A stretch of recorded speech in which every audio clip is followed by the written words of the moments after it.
ಸಂಸ್ಕಾರವಂತರಾಗ್ತೇವೆ. ಆದ್ರಿಂದ ಯೋಗವನ್ನು ಪಡಿಬೇಕು, ಯೋಗ್ಯರಾಗಬೇಕು, ಯೋಗವನ್ನು ಕಲಿಬೇಕು. ಎಲ್ಲರಿಗೂ ಶುಭಾಶಯಗಳು ಮಕ್ಕಳೇ. ಮತ್ತು ಎಲ್ಲ ಸಾರ್ವಜನಿಕರಲ್ಲಿ ನಮ್ಮ ಮನವಿ, ಇದನ್ನ ಈ ದಿನದ ಮಟ್ಟಿಗೆ ಮಾತ್ರ ಮಾಡಿ ಬಿಟ್ಬಿಡೋದಲ್ಲ. ಪ್ರತಿ ದಿವಸ ನಿಮ್ಮ ಮನೆಯಲ್ಲೇ 10 ನಿಮಿಷ 15 ನಿಮಿಷ ಎಷ್ಟು ಸಾಧ್ಯನೋ ಅಷ್ಟು ಯೋಗವನ್ನು ಮಾಡಿ ನಿಮ್ಮನ್ನು ನೀವು ಆರೋಗ್ಯವನ್ನು ಕಾಪಾಡ್ಕೋಬೇಕು ಅಂತ ಈ ಮೂಲಕ ಕೇಳ್ಕೊಳ್ತಾ ಎಲ್ಲರಿಗೂ ಶುಭಾಶಯವನ್ನು ಹೇಳ್ತಾ ಇದ್ದೀನಿ. ಓಂ ಶಾಂತಿ. ಆರಾಧ್ಯ ದೇವತೆಯನ್ನು ಹೃದಯ ಕಮಲದಲ್ಲಿ ಸ್ಮರಿಸಿಕೊಳ್ತಾ ನನ್ನ ಆರಾಧ್ಯ ಗುರುವರಿಯ ಲಿಂಗೈಕ್ಯ ಮರಿದೇವರು ಶಿವಯೋಗಿ ಮಹಾಸ್ವಾಮಿಗಳನ್ನ ಭಕ್ತಿಪೂರ್ವಕವಾಗಿ ನಡೆಸಿ ನಮ್ಮೆಲ್ಲರ ಆಶ್ರಯದಾತ ಜ್ಞಾನದಾತೆ ಭಾರತಾಂಬೆಯನ್ನ ಭಕ್ತಿಪೂರ್ವಕವಾಗಿ ನಡೆಸಿ ಈ ಯೋಗಶಾಸ್ತ್ರ ನಮ್ಮೆಲ್ಲರಿಗೂ ಕೊಟ್ಟಂತ ಪತಾಂಜಲಿ ಮಹರ್ಷಿಗಳಿಗೂ ನಾನು ಭಕ್ತಿಪೂರ್ವಕವಾಗಿ ನಮಿಸಿ ಪ್ರಾರ್ಥಿಸಿ ಈ ಕಾರ್ಯಕ್ರಮ 12ನೇ ವಿಶ್ವ ಯೋಗ ಅಂತಾರಾಷ್ಟ್ರೀಯ ಯೋಗ ದಿನಾಚರಣೆಯನ್ನ ಆಚರಿಸಿ ಮಂಡ್ಯ ಜಿಲ್ಲೆಯಲ್ಲಿ ಈಗಾಗಲೇ ತಾವೆಲ್ಲ ಪ್ರದರ್ಶನಗಳನ್ನ ಮುಗಿದಿದ್ದೀರಾ.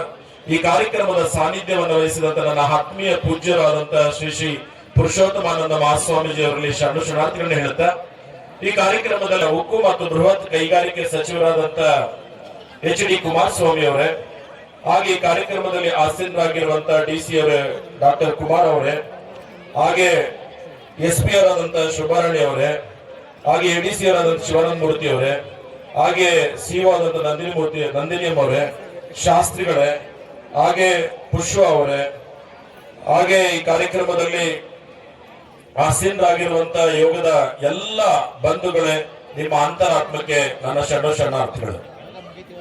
ಪ್ರಧಾನಮಂತ್ರಿಗಳಾದಂತ ನರೇಂದ್ರ ಮೋದಿಜಿಯವರು ವಿಶ್ವಸಂಸ್ಥೆಯಲ್ಲಿ ಮಾತಾಡಿ ಇದನ್ನ ವಿಶ್ವ ಯೋಗ ದಿನಾಚರಣೆಯನ್ನ ನಾವು ಬಲಿಷ್ಠರಾಗೋಣ, ನೀವು ಬಲಿಷ್ಠರಾಗಿರಿ, ನೀವು ಆರೋಗ್ಯವಾಗಿರಿ, ನಾವು ಆರೋಗ್ಯವಾಗಿರೋಣ, ನಾವು ಆತ್ಮೀಯವಾಗಿರೋಣ, ನೀವು ಆತ್ಮೀಯವಾಗಿರೋಣ, ನೀವು ಚೆನ್ನಾಗಿರಿ, ನಾವು ಚೆನ್ನಾಗಿರ್ಲಿ ಅಂತ ಯೋಗದ ಮುಖಾಂತರ ಇಡೀ ವಿಶ್ವದ ಬಾಂಧವ್ಯವನ್ನ ಬೆಸಲಿಕ್ಕೆ ಪ್ರಾರಂಭಿಸಿದಂತ ನರೇಂದ್ರ ಮೋದಿಜಿಯವರಿಗೆ ನನ್ನ ಭಾರತದ ಎಲ್ಲ ಯೋಗ ಬಂಧುಗಳ ಪರವಾಗಿ ಅಭಿನಂದನೆಗಳನ್ನ ಹೇಳಲಿಕ್ಕೆ ನಾನು ಬಯಸ್ತೀನಿ. ಈ ಸಂದರ್ಭದಲ್ಲಿ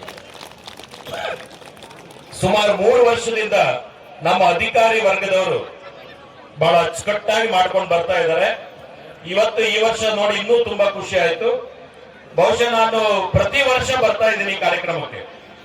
ಇವತ್ತು ಕೇಂದ್ರದ ಮಣ್ಣಿನ ಮಗ ದೇವೇಗೌಡರ ಸುಪುತ್ರ HD ಕುಮಾರಸ್ವಾಮಿ ಅವರು ಈ ಬಂದು ಯೋಗವನ್ನ ಉದ್ಘಾಟನೆ ಮಾಡಿ ಯೋಗ ಬಂಧುಗಳಿಗೆ ಒಂದು ಒಳ್ಳೆ ಸಂದೇಶ ಕೊಟ್ಟಿದ್ದಾರೆ. ಅವರಿಗೆ ನಾನು ನಿಮ್ಮೆಲ್ಲರ ಪರವಾಗಿ ಹೃದಯಪೂರ್ವಕವಾಗಿ ಅಭಿನಂದನೆಗಳನ್ನ ಹೇಳಲಿಕ್ಕೆ ನಾನು ಬಯಸ್ತೀನಿ. ಪರೀಕ್ಷೆಗಳಲ್ಲಿ ಪ್ರಶ್ನೆ ಪತ್ರಿಕೆಗಳ ಲೀಕ್ ಆದಂಥದ್ದೇನಿದೆ, ಈ ಬಾರಿ ಅಂತೂ ಬಹಳ ದೊಡ್ಡ ಮಟ್ಟದಲ್ಲಿ ದೇಶದಾದ್ಯಂತ ಈ ನೀಟ್ನ ಪರೀಕ್ಷೆ ಸಂದರ್ಭದಲ್ಲಿ ಆದಂಥ ಅನಾಹುತಗಳ ಬಗ್ಗೆ ವಿದ್ಯಾರ್ಥಿಗಳಲ್ಲೂ ಒಂದು ರೀತಿಯ ಆತಂಕಗಳು ಬಂದಂತೂ ಗಮನಿಸಿದ್ದೇವೆ. ಹಲವಾರು ಕುಟುಂಬದಲ್ಲಿ ಕೆಲವು ಮಕ್ಕಳು ಆತ್ಮಹತ್ಯೆ ಮಾಡ್ಕೊಂಡಂಥದ್ದು ಒಂದು ದುರ್ಘಟನೆಗಳು ನಡೆದಂಥದ್ದು ನಮಗೆಲ್ಲ ಒಂದು ರೀತಿ ಆಘಾತ ಉಂಟು ಮಾಡಿರ್ತಕ್ಕಂಥದ್ದು. ಆದರೆ ಈ ಬಾರಿ ಪ್ರಧಾನಮಂತ್ರಿಗಳ ಕಾರ್ಯಾಲಯದ ಸಮ್ಮುಖದಲ್ಲೇ ಅವರ ಜವಾಬ್ದಾರಿಯೊಂದಿಗೆ ಈ ಬಾರಿಯ ನೀಟ್ ಪರೀಕ್ಷೆ ಯಾವುದೇ ರೀತಿಯ ಗೊಂದಲಗಳು, ಯಾವುದೇ ರೀತಿಯ ಅನಾಹುತಗಳಿಗೆ ಅವಕಾಶ ಕೊಡದೆ ದೇಶದಾದ್ಯಂತ ನಡೀತಾ ಇದೆ. ಮಕ್ಕಳ ಮುಂದಿನ ಭವಿಷ್ಯಕ್ಕೆ ಅವರಿಗೆ ಎಲ್ಲ ರೀತಿಯ ಒಂದು ಶುಭ ಹಾರೈಕೆಯನ್ನು ಕೊಡಲಿಕ್ಕೆ ಬಯಸ್ತೀನಿ.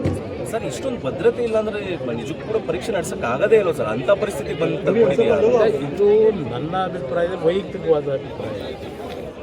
ಇವತ್ತು ಈ ರೀತಿಯ ಒಂದು ಸಮಸ್ಯೆಗಳು ಶಿಕ್ಷಣ ಇಲಾಖೆಯಲ್ಲಿ ಹಲವಾರು ಸಂದರ್ಭದಲ್ಲಿ ನಡೀತಾ ಇರತಕ್ಕಂಥದ್ದೇನಿದೆ, ಇದು ಯಾವುದೇ ರೀತಿ ಈ ರೀತಿಯ ಘಟನೆಗಳಾಗದೇ ಇರತಕ್ಕಂಥ ರೀತಿಯಲ್ಲಿ ಹಿಂದೆ ಆಗಿರ್ತಕ್ಕಂಥ ಅನುಭವಗಳ ಹಿನ್ನೆಲೆಯಲ್ಲಿ ನಾವು ಮುಂಜಾಗ್ರತೆ ಕ್ರಮವನ್ನು ಈ ಒಂದು ಜವಾಬ್ದಾರಿ ನಿರ್ವಹಣೆ ಮಾಡ್ತೀವಿ.